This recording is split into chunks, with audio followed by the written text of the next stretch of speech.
তুমি মেসওয়াক করা ফজিলত তো জানো,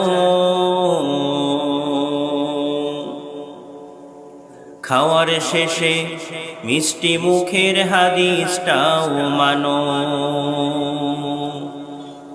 তুমি মেসওয়াক করা ফজিলত তো জানো,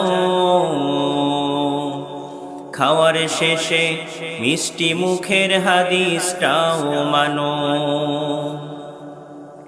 শুধু হক কথাটা উচ্চ স্বরে বলতে পারো না, অন্যায় দেখে বারুদ হয়ে জ্বলতে পারো না। কেমন মুসলমান তুমি একটু ভাবো না, কেমন তোমার ঈমান একটু বলো না।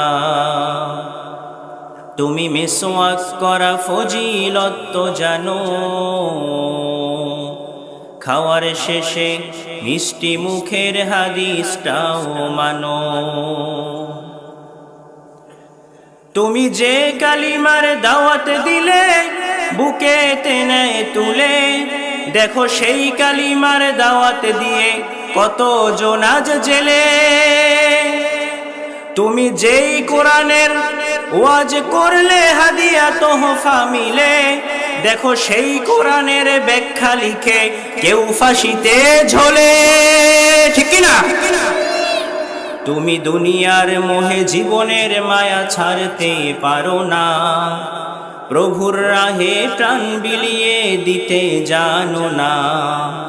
কেমন মুসলমান তুমি একটু ভাবো না, কেমন তোমার ঈমান একটু বলো না। তুমি মেসওয়াক করা ফজিলত তো জানো, খাওয়ার শেষে মিষ্টি মুখের হাদিসটাও মানো। যারা দিবস জামি যায় লড়ে যায় দিন কায়েমের তরে, তুমি তাদেরকেও জঙ্গি বলো বাতিলের সুর ধরে। ঠিক কিনা? তুমি ফতোয়া দিয়ে উম্মার মাঝে বিভক্তি শুধু বাড়াও, নিজেকে ভাবো হক বাকিরা ভুলেই নীতিটা ছড়াও। তুমি ভাঙনের খেলা খেলতে জানো, গড়তে জানো না। তুমি ভাঙনের খেলা খেলতে জানো, গড়তে জানো না। খোদার রজ্জু আঁকড়ে ধরে থাকতে জানো না। কেমন মুসলমান তুমি একটু ভাবো না, কেমন তোমার ঈমান একটু বলো না। তুমি মেসওয়াক করা ফজিলত তো জানো, খাওয়ার শেষে মিষ্টি মুখের হাদিসটাও মানো। শুধু হক কথাটা উচ্চ স্বরে বলতে পারো না, অন্যায় দেখে বারুদ হয়ে জ্বলতে পারো না। কেমন মুসলমান তুমি একটু ভাবো না, কেমন তোমার ঈমান একটু বলো না। তুমি মেসওয়াক করা ফজিলত তো জানো, খাওয়ার শেষে মিষ্টি মুখের হাদিসটাও মানো। সূরাতুত তিন, এটা ধারাক্রম অনুসারে কোরআনের 114 সূরার মধ্যে 95তম সূরা। এই সূরার আয়াত আছে 8টা। কয়টা? 8টা। এই সূরাটা মাক্কি সূরা। কি সূরা? মাক্কি সূরা। সূরার নাম দিয়েছেন আল্লাহ তিন। তিন মানে হচ্ছে ডুমুর। তিন মানে কি? ডুমুর। আল্লাহ অনেক জিনিসের নামে সূরা দিয়েছেন। আল্লাহ ঈমানদারদের নামে সূরা দিয়েছেন সূরাতুল মুমিনুন, আবার কাফিরদের নামে সূরা দিয়েছেন সূরাতুল কাফিরুন। আবার কাফেরও না ঈমানদারও না, এরকম একটা দল আছে না নাই? নাম কি? কথা বলে না। নাম কি? মুনাফিকদের নামে সূরা আছে না নাই? ইযা জাআকাল মুনাফিকুন। মুনাফিকদের নামে আল্লাহ সূরা দিলেন। আল্লাহ মানুষের নামে সূরা দিলেন, আল্লাহ নারীদের নামে সূরা দিলেন। এই পৃথিবীর সবচেয়ে বড় স্থলভাগের প্রাণী হাতি, এর নামেও কি সূরা দিলেন? সূরাতুল ফিল। আবার ছোট্ট প্রাণী পিপিলিকা, এটার নামেও সূরা আছে না নাই? সূরাতুন নামল। অনেক কিছুর নামে আল্লাহ সূরা দিয়েছেন। এই সূরাটা আল্লাহ দিয়েছেন ডুমুর ফলের নামে। কিসের নামে? ডুমুর ফল চিনেন আপনারা? গ্রামে একটা কথা প্রচলিত আছে আমাদের দেশে যে ডুমুর ফল খাইলে নাকি মানুষ পাগল হয়ে যায়। এরকম কথা শুনছেন আপনারা? ডুমুর ফল খেলে নাকি মানুষ পাগল হয়ে যায়। না, এটা খেলে পাগল হয় না, এটার অনেক গুণাগুণ আছে। ডুমুর ফলের অনেক গুণাগুণ আছে। এরকম অনেক কুসংস্কার আমাদের দেশে প্রচলিত আছে। বলে যমজ কলা, মানে দুই কলা একসাথে যমজ হয় না, যমজ কলা খেলে যমজ বাচ্চা হয়। শুনছেন আপনারা? খাইয়ে দেখছেন কখনো? হ্যাঁ, খেয়ে দেখেন, এটা ভুয়া কথা। দুই কলা খেলে দুই বাচ্চা হয় না। আর যদি দুইটা হয় তাহলে তো ভালো, দুই ঝামেলা একসাথে গেল, একসাথে দুইজন পাইলেন, ঠিক কিনা বলেন? এরপরে বলে যে দাঁত পড়লে এই দাঁত নাকি ইঁদুরের গর্তে রাখতে হয়, যদি না রাখে তাহলে নাকি দাঁত জ্বালায় না, আছে না নাই? আবার কি যেন একটা গান গায় আপনাদের দেশে, ইঁদুর মামা ইঁদুর মামা, মায়ে কইছে আপনি আমার, হ্যাঁ ছোট মামা, আমার দাঁত নেন আর আপনার দাঁত দেন। এরকম কত কুসংস্কার যে আমাদের দেশে প্রচলিত আছে, ইসলামের সাথে এগুলোর কোনো সম্পর্ক নাই। সম্মানিত হাজিরিন, এই সূরাটা আল্লাহ দিয়েছেন ডুমুর ফলের নামে। সাইয়্যিদিনা বারা ইবনে আযিব রাদিয়াল্লাহু আনহু বর্ণনা করেন, বুখারীর বর্ণনা, সামিআতু রাসূলুল্লাহি সাল্লাল্লাহু আলাইহি ওয়াসাল্লাম ইয়াকরাউ সূরাতাত তিন ফি সালাতিল ইশা। সাইয়্যিদিনা বারা ইবনে আযিব রাদিয়াল্লাহু আনহু বলেন, আমি বিশ্বনবীকে ঈশার নামাজের প্রথম রাকাতে সূরাতুত তিন তেলাওয়াত করতে শুনেছি। সুবহানাল্লাহ। বারা ইবনে আযিব তিনি বলছেন ঈশার নামাজে বিশ্বনবীকে কোন সূরা তেলাওয়াত করতে শুনেছেন? সূরাতুত তিন। পড়বেন আপনারা। ফামা সামিআতু আহসানা সাওতাম মিন সাওতি রাসূলিল্লাহ। তিনি বলেন সাইয়্যিদিনা বারা ইবনে আযিব, আমি বিশ্বনবীর চেয়ে সুরেলা কণ্ঠ আমি আমার জীবনে শুনি না। বিশ্বনবীর কণ্ঠের সাথে পৃথিবীর কোনো কণ্ঠের তুলনা হতে পারে? অনেকে বলে দাউদ আলাইহিস সালামের কণ্ঠ সবচেয়ে বেশি সুন্দর ছিল। হ্যাঁ, দাউদ আলাইহিস সালামের কণ্ঠ সুন্দর ছিল। কত সুন্দর আপনারা জানেন? দাউদ আলাইহিস সালাম যখন আকাবা উপসাগরের তীরে বসে জাবুর কিতাব তেলাওয়াত করতেন, তখন আকাশের উড়ন্ত পাখি ওরা বন্ধ করে শূন্য এরকম ডানা মেলে থ হয়ে দাউদ আলাইহিস সালামের তেলাওয়াত শুনতে থাকতে পারেন। সুবহানাল্লাহ। সমুদ্রের মাছগুলো তার তেলাওয়াত শোনার জন্য ডাঙায় চলে আসতো। কিন্তু বিশ্বনবী আমার আপনার নবী মুহাম্মদুর রাসূলুল্লাহ যখন তেলাওয়াত করতেন, এই তেলাওয়াত শুনে মক্কার কাফের মুশরিকরা বেকরার হয়ে যেত। আল্লাহু আকবার করেন। মক্কার কাফের মুশরিক যারা ইসলামের নাম গন্ধ শুনতে পারে না, রাসূল সাল্লাল্লাহু আলাইহি ওয়াসাল্লামকে দেখতে পারে না, তারাও রাতের আধারে লুকিয়ে লুকিয়ে রাসূল সাল্লাল্লাহু আলাইহি ওয়াসাল্লামের কণ্ঠে তেলাওয়াত শোনার জন্য যেত। আবু জাহেল দেখছে অবস্থা খারাপ, এভাবে যদি চলতে থাকে তাহলে তো একে একে সবাই কালিমা পড়ে মুসলমান হয়ে যাচ্ছে। তাহলে কি করতে হবে? মুহাম্মাদের কাছে যেন কেউ না যায়, যাওয়ার পথ বন্ধ করতে হবে। কয়েকজন লোক ঠিক করছে আবু জাহেল, বলছে এই হজের মৌসুমে তুমি মক্কার এই গেটে দাঁড়াবা, তুমি ওই গেটে, তুমি ওই গেটে, তুমি ওই গেটে। টার্গেট একটাই, কেউ যেন মুহাম্মাদের কাছে না যায়। অপপ্রচার করবা, বলবা যে মক্কায় নতুন এক পাগল আসছে, নাম মুহাম্মদ, নাউজুবিল্লাহ পড়েন। আবু জাহেলের লোকেরা বলতে লাগলো মক্কায় নতুন এক পাগল এসেছে, নাম মুহাম্মদ, তার কাছে যাবেন না, তার কথা শুনবেন না, যদি তার কাছে যান তাহলে আপনিও পাগল হয়ে যাবেন। এবার হাজী সাহেবরা চিন্তা করে, আরে এটা কেমন পাগল যার কাছে গেলেও মানুষ পাগল হয়ে যায়, হজ করি আর না করি এই লোকরে দেখা লাগবে। এবার হজের শেষে সবাই বিশ্বনবীর ঘরের সামনে লাইন ধরেছে। যারাই রাসূল সাল্লাল্লাহু আলাইহি ওয়াসাল্লামের কণ্ঠের তেলাওয়াত শুনে তারাই তার কণ্ঠের তেলাওয়াত শুনে পাগল হয়ে যায়। সুবহানাল্লাহ পড়েন। পাগল হয়ে কালিমা পড়ে পড়ে মুসলমান হয়ে যায়। এই ঘটনা বলার উদ্দেশ্য হচ্ছে রাসূলের কণ্ঠ যেন তেন কণ্ঠ ছিল, তার কণ্ঠের সাথে পৃথিবীর কোনো কণ্ঠের তুলনা হতে পারে। এজন্য সাইয়্যিদিনা বারা ইবনে আযিব রাদিয়াল্লাহু আনহু বলেন, সামিআতু রাসূলুল্লাহি সাল্লাল্লাহু আলাইহি ওয়াসাল্লাম ইয়াকরাউ সূরাতাত তিন ফি সালাতিল ইশা ফামা সামিআতু আহসানা সাওতাম মিন সাওতি রাসূলিল্লাহ। আমি বিশ্বনবীর কণ্ঠের চেয়ে সুরেলা কোনো কণ্ঠ আমি আমার জীবনে শুনি নাই। আর বিশ্বনবীকে তিনি এই সূরা তেলাওয়াত করতে শুনেছেন কোন নামাজে? ঈশার নামাজে। পড়বেন তো? আল্লাহ এই সূরাটা শুরু করেছেন কসম দিয়ে। কি দিয়ে? আল্লাহ বলেছেন ওয়াত্তিন। ওয়াও এটা হচ্ছে ওয়াও এ কসমিয়া। আমরা সময় সংক্ষিপ্ততার কারণে সরাসরি তাফসীরের মধ্যে ঢুকে গিয়েছি। ওয়াও এটা হচ্ছে ওয়াও এ কসমিয়া, মানে কসম কাটার ওয়াও। আল্লাহ যেখানে কসম কেটেছেন আল্লাহ এই ওয়াও শব্দ ব্যবহার করেছেন। আল্লাহ বলেছেন ওয়াত্তিন, মানে ডুমুর ফলের কসম। কিসের কসম? ডুমুর ফলের কসম। এভাবে আল্লাহ কোরআনের মধ্যে অনেক জিনিসের কসম খেয়েছেন। আমরাও কসম কাটি না? কিসের নামে কসম কাটেন আপনারা? বলে মায়ের দুধের কসম, আছে না নাই? কাটেন আপনারা? এরপরে বলে কি বিদ্যার কসম, কোরআন শরীফের কসম, আছে না এরকম? আর কিসের নামে কসম কাটেন বলেন আপনারা? আল্লাহ ছাড়া আর কিছুর নামে কসম কাটেন আপনারা? কাটেন না? ও, না কাটলে তো তাইলে এই আলোচনা এই আওয়াজ এখানে করে লাভ নাই। মান কানা ইয়াহলিফ ফালইয়াহলিফ বিল্লাহ, যে ব্যক্তি কসম কাটবে রাসূল সাল্লাল্লাহু আলাইহি ওয়াসাল্লাম বলেছেন সেজন্য আল্লাহর নামেই কসম কাটে। আল্লাহ ছাড়া কোনো কিছুর নামে কসম কাটা যাবে, কোরআন শরীফের নামেও কসম কাটা যাবে, মাথার কসম কাটে, টুপির কসম কাটে, মায়ের মাথায় হাত দিয়ে বলে তোমার মাথার কসম কাটা যাবে। আল্লাহ ছাড়া কারো নামে কসম কাটা যাবে। আল্লাহ এখানে ডুমুর ফলের নামে কসম করেছেন। মনে রাখবেন, আল্লাহ যখন কোনো জিনিসে কসম কাটেন তখন সেই জিনিসের গুরুত্ব বোঝানোর জন্য 4টা জিনিসের নামে আল্লাহ কসম কেটেছেন এই সূরার মধ্যে। প্রথমে কসম কাটার পরে একটা কথা আল্লাহ বলবেন, সেটা অনেক দামি কথা, এজন্য আল্লাহ কসম কেটেছেন। শুরুতে আল্লাহ কসম কেটেন কিসের নামে? আওয়াজ করে বলেন কিসের নামে? ডুমুর ফলের নামে। আলোচনা বুঝতেছেন আপনারা? না বুঝলে বলবেন। আল্লাহ ডুমুর ফলের নামে কসম করলেন। ডুমুর ফলের অনেক উপকারিতা আছে। ডায়াবেটিক্সের রোগী আছে না নাই?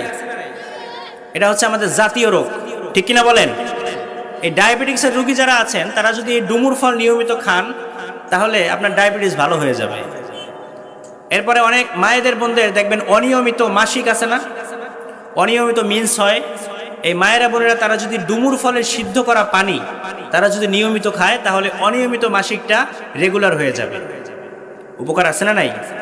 এরপরে অনেকে আছে স্থূল রোগে ভোগে, ওজন কমানোর জন্য নিয়মিত ডুমুর ফল কেউ যদি খায় তাহলে তার ওজন আস্তে আস্তে কমতে থাকবে। ক্যান্সারের রোগী আছে না, ডুমুর ফল কেউ নিয়মিত খেলে ক্যান্সারের রোগী যদি হয় তাহলে এই ক্যান্সারের এই যে কোষগুলো, এই ব্যাকটেরিয়াগুলো, এগুলো আস্তে আস্তে ধ্বংস হতে থাকবে। গবেষণায় দেখা গিয়েছে যে ডুমুর ফল এটা ক্যান্সার রোধে খুব গুরুত্বপূর্ণ ভূমিকা পালন করে। কালো ডুমুর হয়, সাদা ডুমুর হয়, আর এই ডুমুর ফলটা হচ্ছে জান্নাতি গাছ। কি গাছ? শুধু দুনিয়ার না, আরব কান্ট্রির ডুমুর আর আমাদের ডুমুর একটু ভিন্ন। আরব কান্ট্রির ডুমুর আপনারা দেখেছেন, আর আমাদের দেশে যেগুলো দেখা যায় একটু ভিন্ন না? একটু ভিন্ন, কিন্তু উপকারিতা দুইটারই কম বেশি আছে। এটা জান্নাতি গাছ। কি গাছ?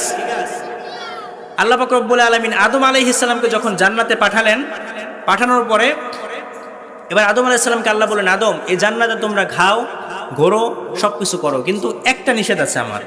ওয়ালা তাকরাবা হাযিহি শাজারাতা ফাতাকুনা মিনাজ জালিমিন। এই যে একটা গাছ দেখা যায় নিষিদ্ধ গাছের কাছে যাবা না, এই গাছের ফল যদি তোমরা খাও তাহলে তোমরা কি হবা? জালিম হয়ে যাবা। রব্বুল আলামিন বলেন, আদম আর হাওয়া তোমরা জান্নাতের মধ্যে থাকো, জান্নাতের নাজ নেয়ামত ভোগ করো, কিন্তু সাবধান, ওয়ালা তাকরাবা হাযিহি শাজারাতা ফাতাকুনা মিনাজ জালিমিন। এই গাছের কাছে যাবা না, এই গাছের ফল খাবা না, যদি খাও তাহলে তোমরা জালিম হয়ে যাবা। কিন্তু উভয়ে ভুল করে শয়তানের প্ররোচনায় এই গাছেরই ফল খেয়ে ফেলেছে। অনেক লম্বা ঘটনা। শয়তান প্ররোচনা দিচ্ছে হাওয়া আলাইহিস সালামকে, প্রথম আদম আলাইহিস সালামকে পারে নাই, এরপরে হাওয়া আলাইহিস সালামকে প্ররোচনা দিচ্ছে। দেখবেন নারীরা শয়তানের ধোকায় অল্পতেই পড়ে যায়। একটু কোনোভাবে যদি তাদেরকে মন গলাইতে পারেন তাইলে দেখবেন শেষ, একেবারে সব উজাড় করে দিবে। কি ভুল বললাম? হাওয়া আলাইহিস সালামের মাধ্যমে শয়তান আদম এবং হাওয়া আলাইহিস সালাম উভয়কে জান্নাতের সেই নিষিদ্ধ বৃক্ষের ফল খাওয়ালেন। রব্বুল আলামিন বলেন, ওয়ালাকাদ আহিদনা ইলা আদামা মিন ক্বাবলু ফানাসিয়া ওয়া লাম নাজিদ লাহু আজমা। আমি আদম এবং হাওয়ার থেকে স্পেশাল একটা ওয়াদা নিয়েছিলাম, কিন্তু আদম এবং হাওয়া এই ওয়াদা রক্ষা করতে পারে নাই। পারবে কেমনে? তারা তো ভুলে গেছে, ভুলে গিয়েছেন, ভুলে ফল খেয়ে ফেলেছেন। খাওয়ার সাথে সাথে যেটা হয়েছে, সর্বপ্রথম তাদের পরনে যে কাপড় ছিল এই কাপড় উড়ে গিয়েছে, তারা উলঙ্গ হয়ে গিয়েছেন। মনে রাখবেন, শয়তানের মিশন জান্নাতে যেটা ছিল দুনিয়াতেও সেইটাই। শয়তানের মিশন জান্নাতে ছিল আদম জাত, আদমের কাপড় খোলা, সে সেটাই করেছে। এবং দুনিয়াতেও দেখবেন যত ধোঁকা আছে সবকিছুর মেইন হচ্ছে, ওর টার্গেট হচ্ছে কাপড় খুলে ফেলা। ঠিক কিনা বলেন? এজন্য পুরুষের কাপড় বাড়তে বাড়তে টাকনুর নিচে নামে, আর মহিলাদের কাপড় ছোট হতে হতে উপর থেকেও নামে, নিচ থেকেও ওঠে, যত ছোট করা যায়। এটা কার মিশন বলেন? শয়তানের মিশন। নারীদের হচ্ছে ঢাকা থাকবে শরীর, আর পুরুষদের নাভি থেকে হাঁটু পর্যন্ত ঢাকা থাকলে এনাফ, কিন্তু পুরুষরা ঢাকে সব। স্যুট পরে, টাই পরে, ব্লেজার পরে, এদিকে টাকনুর নিচে প্যান্ট পরে, এরপর আবার শু কেস পরে, বাস একদম সব বাবু সাহেব, সব ঢাকা। আর ওনার বউরে নিয়ে রাস্তায় বেরোইছে, কিছু নাই গায়ে। ঠিক কিনা বলেন? এটা কার মিশন? শয়তানের মিশন। শয়তানের ধোকায় পরে আদম আলাইহিস সালাম এবং হাওয়া আলাইহিস সালাম যখন জান্নাতের সেই ফল খেয়ে ফেললেন, ফল খাওয়ার পরে যখন তাদের কাপড়গুলো উড়ে গেল, উড়ে যাওয়ার পরে তারা উলঙ্গ হয়ে লজ্জা পেলেন। উলঙ্গ অবস্থায় তারা দৌড়াতে শুরু করলেন জান্নাতের মধ্যে। দৌড়াতে দৌড়াতে আদম এবং হাওয়া আলাইহিস সালাম যেই গাছের পাতা দিয়ে সেদিন তাদের লজ্জাস্থানটা ঢেকেছিলেন, সেই গাছের নাম ছিল তিন গাছ। সুবহানাল্লাহ পড়েন। কি নাম ছিল? তিন গাছ, ডুমুর গাছ। এজন্য রব্বুল আলামিন বলেন, ওয়াত-তিনি ওয়াজ-যাইতুনি ওয়া তুরি সিনিনা ওয়া হাযাল বালাদিল আমিন। আল্লাহ বলেন তিনের কসম, ডুমুর ফলের কসম। কিসের কসম? ডুমুর ফলের কসম। এরপর আল্লাহ কসম করলেন জাইতুন, জাইতুনের কসম। জাইতুন মানে হচ্ছে জলপাই। কি জলপাই চিনেন আপনারা? বাংলাদেশের জলপাই আর আরব কান্ট্রির জলপাই একটু ভিন্ন। আরব কান্ট্রির জলপাইগুলো একটু ছোট ছোট হয় এবং অনেকগুলো খাওয়া যায়, কিন্তু আমাদের বাংলাদেশে যে জলপাই সেগুলো একসাথে অনেকগুলো খাওয়া যায় না। দুই তিনটা খাইলেই অবস্থা শেষ, দাঁত একদম সবকিছু টক হয়ে যায়, ঠিক না? এই জলপাইয়ের অনেক উপকারিতা আছে। আপনি যদি প্রতিদিন, গবেষণায় প্রমাণিত হয়েছে, 60টা জলপাই এবং একটা ডুমুর, এটা যদি কেউ নিয়মিত খায় তাহলে তার বার্ধক্য রোধ হবে, মানে তার শরীরের মধ্যে সহজে বার্ধক্য আসবে না। সুবহানাল্লাহ বাড়িতে গিয়া। জাইতুন, বিশ্বনবী সাল্লাল্লাহু আলাইহি ওয়াসাল্লাম বলেন, কুলু যাইতা ওয়াদ-দাহিনু ফাইন্নাহা মিন শাজারাতিন মুবারাকা। জাইতুন, এই জলপাই তোমরা খাও এবং জলপাইয়ের তেল এটা তোমরা গায়ে মালিশ করো, কারণ ফাইন্নাহা মিন শাজারাতিন মুবারাকা, এটা একটা বরকতময় গাছ। সুবহানাল্লাহ পড়েন। কুলু যাইতা ওয়াদ-দাহিনু, খাও এবং এই জাইতুনের তেল যদি আপনি মুখে, হাতে, আপনার শরীরে মালিশ করেন নিয়মিত, তাহলে দেখবেন আপনার চামড়া যদি কুঁচকে যায় বয়সের কারণে, এই কুঁচকানো চামড়া আস্তে আস্তে টান হয়ে যাবে। বিশ্বাস হয়? বিশ্বাস না হইলে গুগল আছে, এখনই গুগল মামারে সার্চ করে দেখেন, বিশ্বাস না হইলে। আবার বিশ্বনবী বলেন, নি'মাস সিওয়াকিয়া জাইতুন, জাইতুনের ডাল, জাইতুনের মেসওয়াক কতই না চমৎকার। ফাইন্নাহা সিওয়াকি ওয়া সিয়াকুল আমবিয়া মিন ক্বাবলি, কেননা এটা আমার মেসওয়াক এবং আমার পূর্বে যত নবী দুনিয়াতে এসেছে সব নবীরা জাইতুনের ডাল দিয়ে মেসওয়াক করেছে। সুবহানাল্লাহ পড়েন। জাইতুনের ডাল দিয়ে মেসওয়াক করেছেন এমন কেউ এখানে আছেন? আছেন? কেমন লাগে মেসওয়াক করতে? বাজারে এমন কোনো ডাল নাই আপনি জাইতুনের ডাল দিয়ে মেসওয়াক করে যে মজা পাবেন, আপনি অন্য কোনো ডাল দিয়ে সেই মজা পাবেন না। আমার পকেটে এখন নাই, থাকলে দেখাতে পারতাম। ওই যেদিন জাইতুনের ডাল দিয়ে প্রথম মেসওয়াক করছি, এরপর থেকে আর অন্য কোনো ডাল দিয়ে ঘষা দিলে দাঁতে আর মজা লাগে না।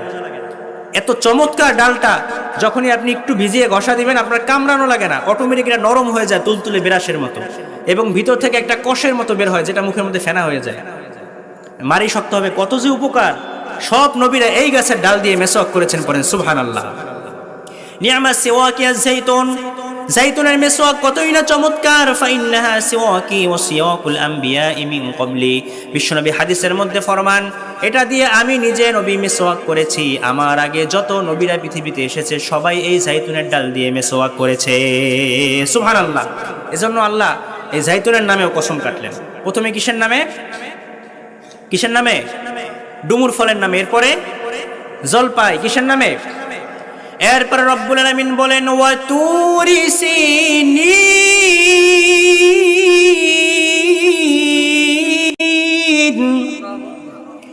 আল্লাহ বলেন আমি ডুমুর ফলের কসম কাটলাম, জলপাইয়ের কসম কাটলাম, এরপরে আমি তুর পাহাড়ের কসম কাটলাম। সুবহানাল্লাহ পড়েন। তুর পাহাড় নাম শুনছেন আপনারা? তুর পাহাড়, তুরে সাইনা, মিশরে দক্ষিণ সিনাই, উত্তর সিনাই, দুইটা জেলা আছে। তো এই দক্ষিণ সিনাইতে হচ্ছে তুর পাহাড়টা অবস্থিত। 2285 মিটার উঁচু তুর পাহাড়। দুইটা ফজিলতপূর্ণ ফলের নামে আল্লাহ কসম কাটলেন, এরপরে তুর পাহাড়ের নামে। এই তুর পাহাড়টা অনেক গুরুত্বপূর্ণ বরকতময় একটা পাহাড়। এই পাহাড়ে আল্লাহ পাক রব্বুল আলামিন সর্বপ্রথম মুসা আলাইহিস সালামের সাথে কথা বলেছিলেন। সুবহানাল্লাহ পড়েন। সর্বপ্রথম কথা বলেছিলেন এবং আল্লাহ পাক রব্বুল আলামিন তার সাথে সাক্ষাৎ করেছেন সর্বপ্রথম। সাক্ষাৎ কিভাবে? ওই যে তিনি তার গর্ভবতী স্ত্রীকে নিয়ে, ওলামায়ে কেরাম স্টেজে আছেন, আপনারা অনেকে ঘটনা জানেন, গর্ভবতী স্ত্রীকে নিয়ে তিনি রওনা দিয়েছিলেন। পথিমধ্যে প্রসব বেদনা শুরু হয়েছে, বাচ্চা হবে, প্রচণ্ড ঠান্ডা। এই ঠান্ডার মধ্যে মুসা আলাইহিস সালাম টেনশনে পড়ে গেলেন, কি করবেন। এবার তিনি হাঁটতে লাগলেন এবং আলোর সন্ধান করতে লাগলেন। তিনি দূরে দেখলেন হারিকেনের আলো যেভাবে জলে, আগুন জ্বললে যেরকম আলো দেখা যায়, দূরে ওই রকম একটা আলো দেখা যায়। তিনি সামনে এগিয়ে গেলেন, তার স্ত্রীকে সেখানে রেখে সামনে এগিয়ে গেলেন, দেখলেন আলো আরো দূরে। এভাবে দূরে যেতে যেতে যেতে যেতে যখন তিনি তুর পাহাড়ে তুয়া নামক উপত্যকায় তিনি পা রাখলেন, আল্লাহ পাক রব্বুল আলামিন সাথে সাথে ওহী নাজিল করলেন, মুসা তুমি তোমার জুতা খুলে ফেলো। সুবহানাল্লাহ পড়েন। রব্বুল আলামিন বলেন, ইন্নী আনা রাব্বুকা ফাখলা'না আলাইকা ইন্নাকা বিল ওয়াদিল মুকদ্দাসি তুয়া। আল্লাহ বললেন, মুসা তুমি যে আগুনের সন্ধান করতে করতে এখানে এসেছো, সেই আগুন না, আমি হচ্ছি তোমার রব। ইন্নী আনা রব্বুক, আমি তোমার রব। আল্লাহু আকবার পড়েন। ইন্নী আনা রব্বুক ফাখলা'না আলাইক, মুসা তোমার জুতা খুলে ফেলো। ইন্নাকা বিল ওয়াদিল মুকদ্দাসি তুয়া, তুমি এই মুহূর্তে তুয়া নামক উপত্যকায় তুমি অবস্থান করছো। সুবহানাল্লাহ পড়েন। প্রথম আল্লাহ কথা বললেন। এরপরে মুসা আলাইহিস সালাম আল্লাহর সাথে অ্যাভেলেবেল সবসময় কথা বলেন। ওয়াকাল্লামাল্লাহু মুসা তাকলিমা, তুর পাহাড়ে গিয়ে সরাসরি উইদাউট এনি ভায়া, কোনো ভায়া ছাড়া, কোনো মিডিয়া ছাড়া সরাসরি মুসা আলাইহিস সালাম আল্লাহর সাথে কথা বলতেন। পড়েন সুবহানাল্লাহ। এই তুর পাহাড়ে আল্লাহ পাক রব্বুল আলামিন তাওরাত কিতাব নাজিল করেছেন। কি কিতাব? মুসা আলাইহিস সালামের উপরে তাওরাত কিতাব নাজিল করেছেন। তুর পাহাড়ে কোন কিতাব আল্লাহ নাজিল করেছেন? তাওরাত কিতাব আল্লাহ নাজিল করেছেন। রব্বুল আলামিন বলেন, ওয়া কাতাবনা লাহু ফিল আলওয়াহি মিন কুল্লি শাইইন মাউইদাতান ওয়া তাফসীলান লিকুল্লি শাই। আল্লাহ বলেন, কাঠের একটা ফলকে লিখে, নিজ হাতে আল্লাহ লিখে তুর পাহাড়ে তাওরাত কিতাব আল্লাহ নাজিল করলেন। মুসা আলাইহিস সালামকে বললেন, মুসা এটা ধরো, এটার মধ্যে নূর আছে, হেদায়েত আছে, বরকত আছে, হিকমা আছে, এটা ধরো, এটা তুমি নিয়ে যাও। কাঠের মধ্যে লিখে, কিসে? কাঠে। মুসা আলাইহিস সালাম তিনি মনে করেন আরে কাঠের একটা টুকরা, তিনি ধরে কান্দে নিবেন, এজন্য ধরে টান দিচ্ছেন। টান দেওয়ার পরে দেখেন যে লড়ে না, শক্ত হয়ে আছে। এবার মুসা আলাইহিস সালাম বলেন, আল্লাহ আমি তো একা পারতেছি না, এত ওজন এটার, জিবরাইল ফেরেশতারে একটু বলো, সে ওজন একটু ধরে আমার সাথে। জিবরাইল আলাইহিস সালাম তাকে বলেন, যাও জিবরাইল, মুসা তোমারও ধরতে গেছে। এবার দুইজনে মিলে দুই পাশে ধরছে। মুসা আলাইহিস সালাম বলেন, জিবরাইল তুমি এদিক থেকে টান দিবা, আমি এদিক থেকে, মারো টান আরো জোরে। এবার হেইও হেইও শুরু করছে, টান মারে কিন্তু তক্তা নড়ে। এবার মুসা আলাইহিস সালাম আল্লাহকে বলেন, আল্লাহ জিবরাইল আলাইহিস সালামের সঙ্গী যে ফেরেশতারা আছে তাদেরকে একটু পাঠাও, কিন্তু তারা ধরেও টান মারে, কিন্তু এটা। আল্লাহ বললেন, মুসা এত টানাটানি করে লাভ নাই, টানের চোটে কোমরের রগ ছিঁড়ে যাওয়ার অবস্থা। আল্লাহু আকবার। আল্লাহ ডেকে বললেন, মুসা এত টানাটানি করে লাভ নাই, তক্তার এত ওজন নাই, এই তক্তার মধ্যে আমি যেটা লিখে দিয়েছি এটা বোঝানোর জন্য আমি তক্তার ওজন বাড়িয়ে দিয়েছি। যাও, আর টানাটানি করার দরকার নাই, এখন এমনি তুমি একাই কান্দে নিতে পারবা, এটা নিয়ে তোমার উম্মতের কাছে চলে যাও। পড়েন সুবহানাল্লাহ। এবার মুসা আলাইহিস সালাম টান মেরে কান্দে উঠিয়া নিয়ে চলে আসছেন।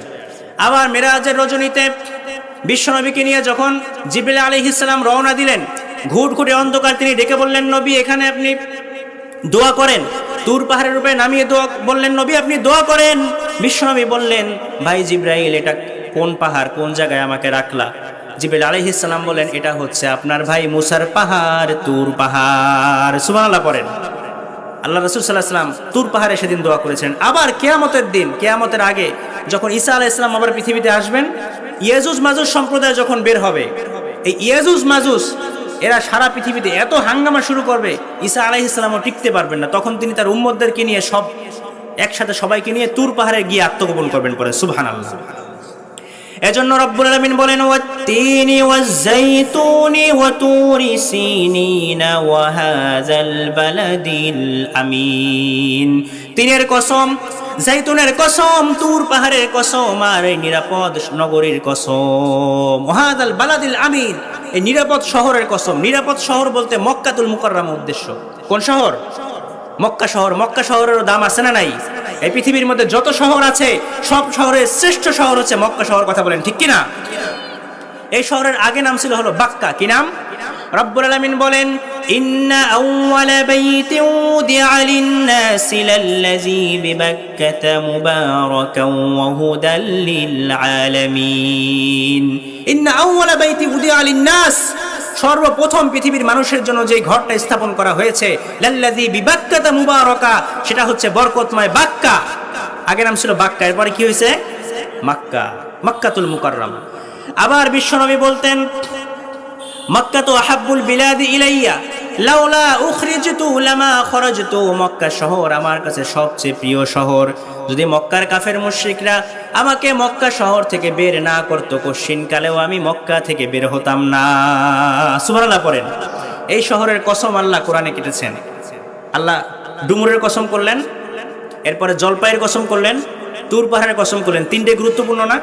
এরপরে মক্কাতুল মুকাররমার কসম করলেন। চারটা সম্মানিত জিনিসের কসম আল্লাহ করে একটা কথা বলবেন, সেই কথার দাম কম না বেশি? রব্বুল আলামিন বলেন, লাকাদ খলাকনাল ইনসানা ফি আহসানি তাকওয়িম। আমি মানুষকে সবচেয়ে সুন্দরতম আকৃতিতে সৃষ্টি করেছি। সুবহানাল্লাহ পড়েন।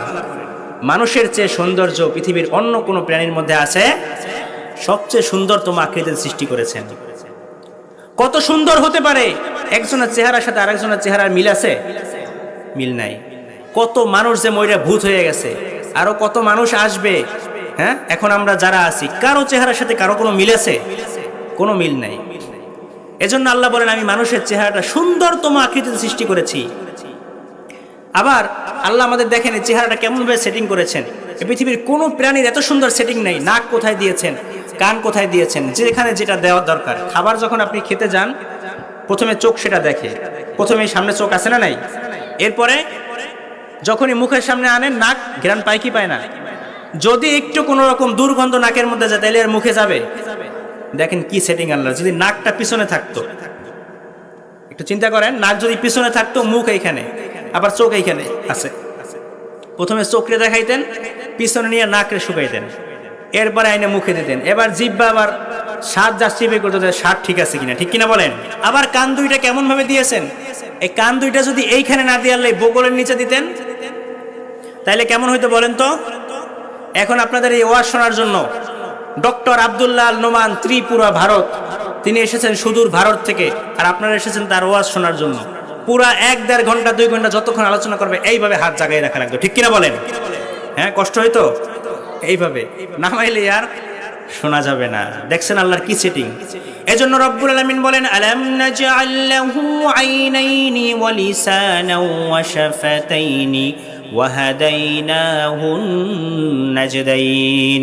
বান্দা, আমি কি তোকে দুইটা চোখ দেই নাই? কথা বলার জন্য কি জিহ্বা দেই নাই? সুবহানাল্লাহ পড়েন।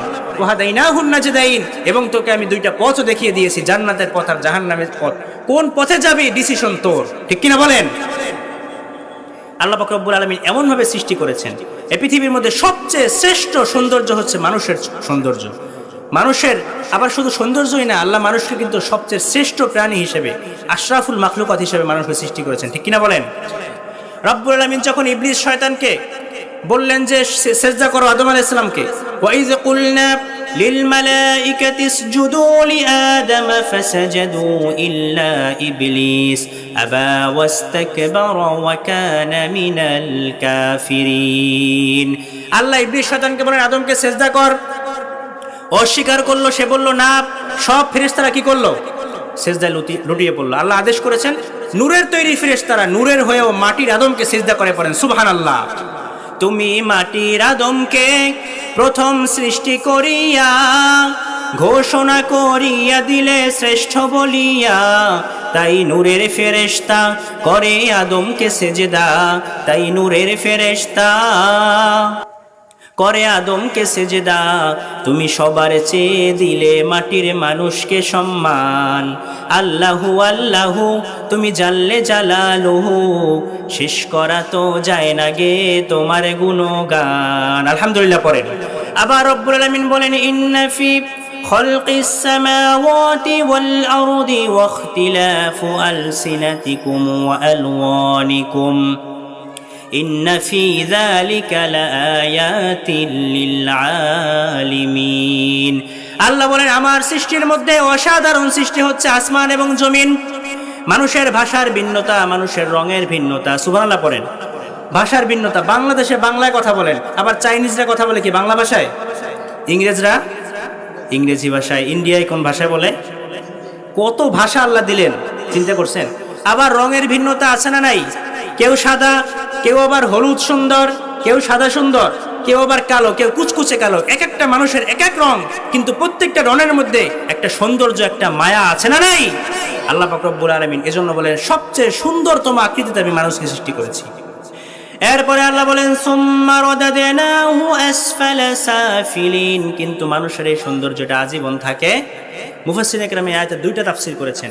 সুম্মা রাদাদনাহু আসফালা সাফিলিন, একটা হচ্ছে মানুষের এই যে শক্তি, সামর্থ্য, এই যে সৌন্দর্য, এটা এক সময় বয়সের সাথে সাথে আস্তে আস্তে বিলীন হতে থাকে, ঠিক কিনা বলেন? বয়সের ভারে নুজ্জ হয়ে আস্তে আস্তে মানুষের সৌন্দর্য শেষ হতে থাকে। আবার মুফাসসিরিনে কেরাম বলেন মানুষের ঈমান আমল, ঈমান যদি ভালো না থাকে, সৎকর্ম যদি না থাকে, তাহলে যতই মানুষের সৌন্দর্য থাকুক না কেন, যতই হেডাম থাকুক না কেন, এগুলো কোনো কাজে আসবে না। তার জন্য জাহান্নাম ছাড়া ভিন্ন কোনো কিছু তার জন্য অপেক্ষা করছে না। তার একমাত্র আবাসস্থল হবে জাহান্নাম। এজন্য আল্লাহ এরপরে বলছেন ইল্লাল্লাযীনা আমানু ওয়া আমিলুস সলিহাতি ফালাহুম আজরুন গায়রু মামনুন, যারা ঈমান এনেছে এবং যারা সৎকর্ম করেছে। দুইটা কসম করলেন আল্লাহ। প্রথমে দেখেন, প্রথমে কসম করলেন চারটা জিনিসের, এরপরে বললেন মানুষকে সৌন্দর্য, সবচেয়ে সুন্দরতম আকৃতিতে সৃষ্টি করেছি। এ কথা বলে আল্লাহ বলে না, সৌন্দর্য কিন্তু সবসময় থাকে না, এই সৌন্দর্যটা সবসময় থাকে ইল্লাল্লাযীনা আমানু ওয়া আমিলুস সলিহাত, যারা ঈমান এনেছে এবং যারা সৎকর্ম করতে পেরেছে। আল্লাহ বলেন ফালাহুম আজরুন গায়রু মামনুন, তাদের জন্য আমি মহা প্রতিদান প্রস্তুত করে রেখেছি। সুবহানাল্লাহ। এমন প্রতিদান আমি রেখেছি যেটা মানুষ কল্পনাও করতে পারে না। এই যে বয়স বৃদ্ধ হয়ে যায়, চামড়া কুচকে যায়, তারপরে কুজো হয়ে যায়, কিন্তু জান্নাতে যখন এই বুড়ারা ঢুকবে তখন কি বুড়া হয়ে ঢুকবে? সব 20 বছরের তাগড়া যুবক হয়ে জান্নাতের মধ্যে ঢুকবে, পড়েন সুবহানাল্লাহ। তার মানে এই বুড়া হওয়া এটা কি সাময়িক। আবার এই যে ঈমান আমল যদি থাকে, তাহলে মৃত্যুর পরেও তার কি জান্নাত। বিশ্বনবী বলেন আ'দাতুল ইবাদিয়াস সালিহিন মা লা আইনুন রাআত ওয়া লা উযুনুন সামিআত ওয়া লা খাতারা আলা কলবি বাশার। হাদিসে কুদসির মধ্যে বিশ্বনবী ফরমান, আল্লাহ পাক রব্বুল আলামিন বলেন আমি আমার ইমানদার বান্দা বান্দির জন্য এমন একটা জান্নাত প্রস্তুত করে রেখেছি, মা লা আইনুন রাআত, পৃথিবীর কোনো চোখ সেটা কোনোদিন দেখে নাই, ওয়া লা উযুনুন সামিআত, কোনো কান কোনোদিন সেই রিনিঝিনি শব্দ শুনে নাই, ওয়া লা খাতারা আলা কলবি বাশার, চোখ দেখা তো দূরের কথা, আরে কানে শোনা তো দূরের কথা, কোনো মানুষের অন্তর সেটা কোনোদিন অনুধাবনও করতে পারে না। সুবহানাল্লাহ পড়েন। এজন্য ঈমান নেক কাজ, ঈমান এবং নেক কাজ দুইটা করার দরকার আছে না নাই? এই সূরার সারমর্ম কিন্তু এইটাই। আল্লাহ এত কসম এত কিছু করে আল্লাহ বুঝাতে চাইলেন বান্দা ঈমান এবং নেক কাজ ছাড়া আর পার পাওয়ার কোনো উপায়। এরপরে শেষে রব্বুল আলামিন বলেন ফামা ইউকাযযিবুকা বা'দু বিদ্দীন আলাইসাল্লাহু বিআহকামিল হাকিমিন। ফামা ইউকাযযিবুকা বা'দু বিদ্দীন, এত কিছু আমি বললাম, এরপর কোন জিনিস তোমাকে দিনকে অস্বীকার করার ব্যাপারে তোমাকে উৎসাহিত করে? কেন এখনো তুমি দিনকে এখনো তুমি অস্বীকার করো? আলাইসাল্লাহু বিআহকামিল হাকিমিন, আল্লাহ আপনাদের কাছে একটা প্রশ্ন রেখে তিনি সূরাটা শেষ করেছেন। আলাইসাল্লাহু বিআহকামিল হাকিমিন, তিনি কি সব বিচারকের শ্রেষ্ঠ বিচারক নন? আপনাদের কাছে প্রশ্ন রেখেছেন আল্লাহ। আলাইসাল্লাহু বিআহকামিল হাকিমিন, তিনি কি সব বিচারকের শ্রেষ্ঠ বিচারক নন? এই পৃথিবীতে যেই সমস্ত বিচারগুলো ন্যায় বিচার হয় না, এরকম আছে না নাই? বিচার হয় একটু টাকা দিয়া বিচার ঘুরে যায়, আছে না নাই? আবার মিথ্যা সাক্ষী আছে না নাই? এই মিথ্যা সাক্ষীর মাধ্যমে একটু টাকা পয়সা দিয়ে একটু ঘুষ খাওয়াইয়া একটু লাইন গেট করে বিচারের রায় ঘুরে যায়। যারা দুনিয়াতে ন্যায় বিচার পায় না, ন্যায় বিচার পায়নি, আল্লাহর দরবারে আহকামুল হাকিমের দরবারে কিয়ামতের ময়দানে আবার এই বিচার বসবে, কথা বলেন ঠিক কিনা? সেদিন পাই টু পাই হিসাব বুঝিয়ে দেওয়া হবে। যেই সমস্ত বিচারকরা সেদিন এই দুনিয়াতে অন্যায়ভাবে অবিচার করে, তাদেরও বিচার সেদিন হবে কি হবে না? এজন্য রব্বুল আলামিন বলেন আলাইসাল্লাহু বিআহকামিল হাকিমিন, তিনি কি সব বিচারকের শ্রেষ্ঠ বিচারক নন? কথা বলেন, সব বিচারকে তিনি শ্রেষ্ঠ বিচারক নন? বিশ্বনবী সাল্লাল্লাহু আলাইহি ওয়াসাল্লাম বলেন যখন তোমরা সূরা 3 পড়তে পড়তে এই আয়াতে চলে আসবা তখন তোমরা বলবা বালা নাহনু আলা যালিকা মিনাশ